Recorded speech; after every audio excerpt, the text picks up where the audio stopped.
9월 29일 목요일 새벽 기도회를 시작하겠습니다. 사도신경을 고백하시고 찬송가 428장을 부르신 후에 하나님의 말씀을 함께 나누겠습니다. 오늘 하나님께서 저희에게 주신 말씀은 창세기 29장 15절부터 30절까지의 말씀입니다.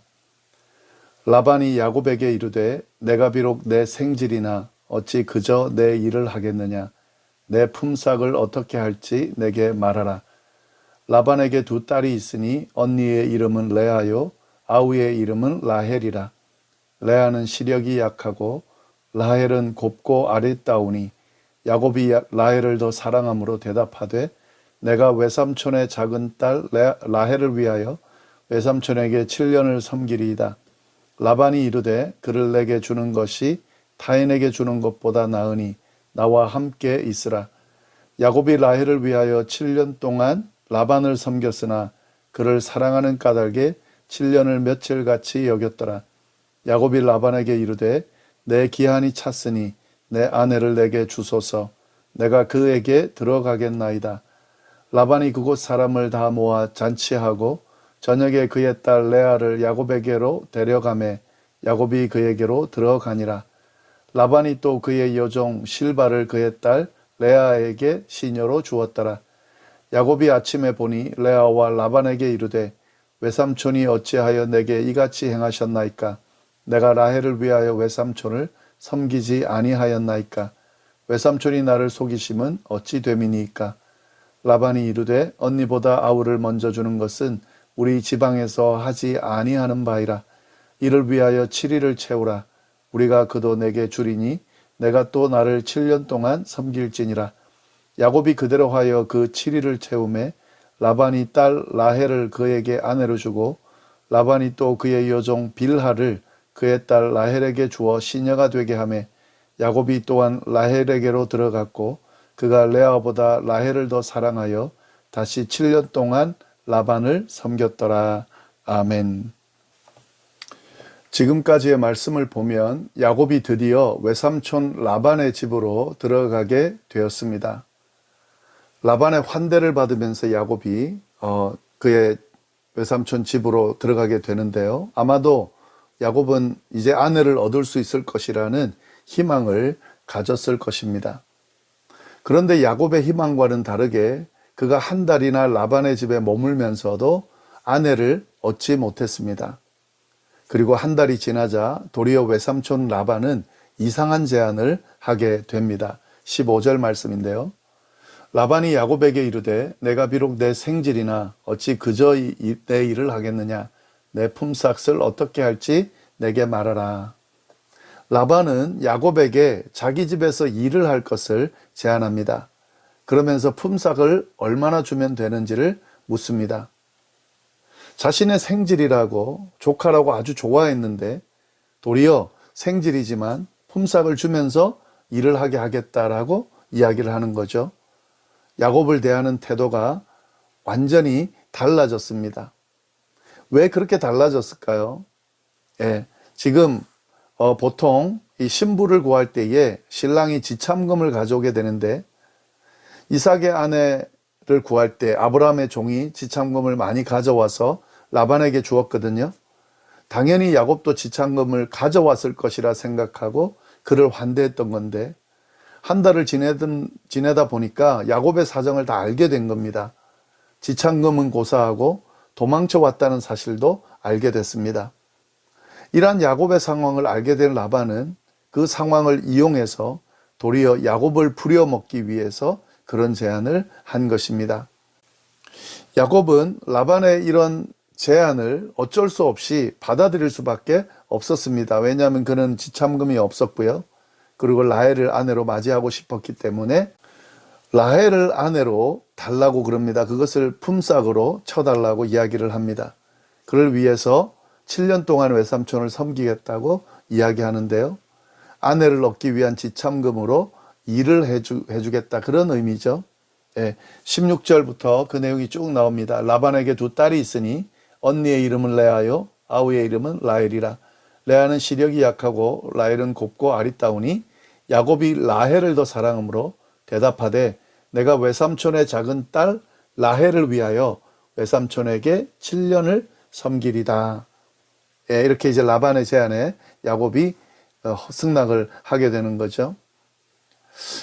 근데 여기서 보면은요, 이제 드디어 야곱의 고난이 시작이 됩니다. 지금 라헬을 얻게 되는 그 과정이 순탄하게 진행될 것처럼 우리가 기대가 되지만 사실은 그렇지가 못합니다. 이제 이 야곱의 위치가 어떻게 됐습니까? 라반의 조카의 모습에서 품삯을 받는 종으로 전락해 버린 거죠. 야곱은 7년 동안 종과 같이 라반을 섬겼습니다. 그런 약속을 했기 때문에요. 그런데 야곱은 그 기간을 기꺼이 감당했습니다. 왜냐하면 그 이유를 20절에 잘 묘사하고 있는데 야곱이 라헬을 위하여 7년 동안 라반을 섬겼으나 그를 사랑하는 까닭에 7년을 며칠같이 여겼더라. 야곱이 라헬을 정말 사랑한 것 같아요. 아마도 그 우물에서 한눈에 반했던 걸로 보이는데 라헬을 위하여 7년 동안 라반을 섬기는 그 과정을 야곱은 힘들게 여기지 않았던 거죠. 왜냐하면 라헬을 사랑하는 까닭에 그리고 라헬을 빨리 얻고자 하는 마음에 7년을 며칠같이 여겨서 열심히 일했다는 거죠. 그런데 이렇게 끝나야 되는데요. 이것이 해피엔딩으로 끝나지가 않죠. 이렇게 참고 일을 했는데 야곱은 라헬을 얻지를 못합니다. 7년이 차서 라반에게 아내를 달라고 요청을 했는데 라반은 주겠다고 하면서 라헬이 아닌 큰딸 레아를 야곱의 아내로 줍니다. 잠자리를 하고 아침에 일어나 보니까 라헬이 아니라 레아인 것을 야곱이 알게 되죠. 그래서 라반에게 따져서 묻게 됩니다. 25절 말씀이죠. 야곱이 아침에 보니 레아라 라반에게 이르되 외삼촌이 어찌하여 내게 이같이 행하셨나이까? 내가 라헬을 위하여 외삼촌을 섬기지 아니하였나이까? 외삼촌이 나를 속이심은 어찌 됨이니까? 라반은 야곱을 속여서 라헬이 아닌 레아를 주었습니다. 그러면서 그것이 잘못된 것이 아니라고 말합니다. 따져 묻는 야곱에게 이건 자신의 지방의 법이라고 이야기합니다. 언니보다 동생을 먼저 결혼 보내는 일은 없다는 거죠. 26절 말씀이에요. 라반이 이르되 언니보다 아우를 먼저 주는 것은 우리 지방에서 하지 아니하는 바라. 진짜 지방 법일 수도 있는데 사실은 이런 법 때문이 아니라 라반은 지금 야곱을 속이고 있는 거죠. 그래서 이용해 먹고 있는 거죠. 사실 지참금을 줘야 된다고 하더라도 7년 동안 품삯이랑 비교하면 정말 아무것도 안 되는 거죠. 그런데 지금 지참금이라는 명목으로 야곱을 굉장히 지금 종으로 부려먹고 있는 거죠. 그러면서 이 이야기를 하면서 지방법이다 이야기하면서 라반은 또 다른 제안을 합니다. 7일을 채우라. 27절 말씀. 이를 위하여 7일을 채우라. 우리가 그도 내게 주리니 내가 또 나를 7년 동안 섬기리라. 여기서 7일을 채우라는 것은 아마 레아와의 이 결혼식의 그 기간을 이야기하는데요. 그 결혼식은 일주일을 채우라는 거죠. 그러니까 레아를 아내로 맞아들이라는 거죠. 그리고 난 뒤에 동생 라헬도 아내로 주겠다고 이야기합니다. 그러면서 라헬을 주는 대신에 또 7년을 일하라고 이야기합니다. 지금 라반의 계산이 계속 지금 되고 있는 거죠. 이 둘째 딸도 주면서 또 7년을 또 야곱을 속여서 부려먹으려고 지금 이야기하는 거죠. 근데 야곱은 어쩔 수가 없잖아요. 라헬을 얻기 위해서 그 긴 시간을 또 라반을 위해서 일을 해야 하는 그런 상황이 됐습니다. 근데 어쩔 수가 없죠.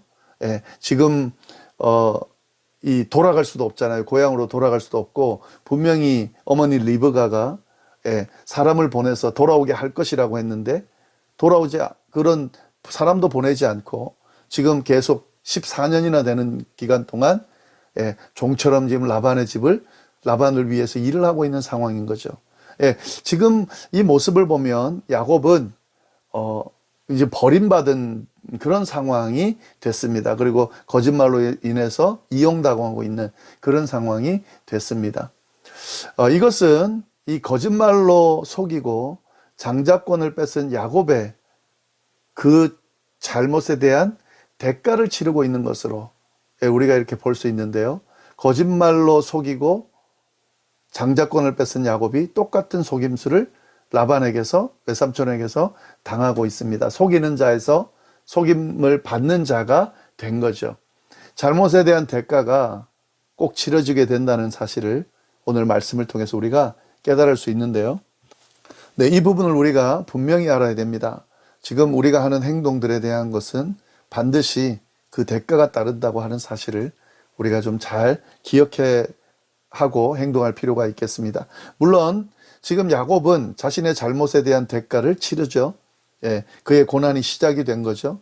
이 정도로 끝나는 게 아니라 그 고난이 계속되어집니다. 그러나 이런 과정 가운데 야곱이 이런 힘든 과정을 겪지만 하나님의 축복의 약속은 여전히 야곱을 통해서 이행되고 있습니다. 이 약한 야곱의 모습에 따라서 하나님의 약속이 이행되고 이행되어지지 않고 그러지 않는다는 거죠. 하나님의 약속은 어떤 상황에서도 변함없이 이행되어진다는 사실을 우리가 잘 알 수 있는데요. 하나님께서는 연약한 이 야곱을 이런 힘든 과정을 통하여 훈련시키지만 결국 그를 훈련시키면서 축복의 약속을 이어가십니다. 아브라함으로부터 이삭으로 주어진 이 하나님의 축복의 약속이 야곱을 통해서 그 연결고리로 계속해서 야곱을 사용하신다는 사실도 오늘 본문을 통해서 우리가 볼 수 있어야 됩니다. 야곱은 결국에는 레아도 얻고 라헬도 얻었죠. 그리고 그의 시녀들 실바와 빌하까지 얻게 됩니다. 그리고 그들을 통해서 아들을 낳아서 그 아들들을 통해 이스라엘 12지파의 조상들이 되게 하죠. 결국에는 야곱을 통해서 하나님의 그 축복도 결국에는 드러나게 되는데요. 우리는 이 말씀을 통해서 이 하나님의 섭리와 인도하심이 어떻게 흘러가는지 우리가 잘 볼 수 있고요. 그리고 하나님의 은혜가 어떻게 임하는지를 우리가 잘 볼 수가 있습니다. 우리가 신앙생활 할 때에 여러 가지 부족한 모습들을 보일 때가 있죠. 그 부족한 모습들은 분명히 대가를 치를 겁니다. 그러나 대가를 치른다고 해서 우리를 향한 하나님의 마음, 하나님의 약속, 하나님의 은혜, 하나님의 섭리, 하나님의 인도하심이 변하는 것은 아닙니다. 하나님은 여전히 우리를 사랑하시고 우리를 돌보시고 우리를 훈련하며 세우시면서 우리에게 당신의 사랑을, 은혜를 베푸신다는 사실을 우리가 잊지 않고 그 믿음을 가지고 신앙생활을 할 수 있어야 된다 하는 거죠. 예, 오늘 말씀 안에 담겨 있는 이 교훈들을 우리가 잘 깨달으면서 우리의 신앙을 좀 더 풍성하게 제대로 세울 수 있기를 바랍니다. 기도하겠습니다.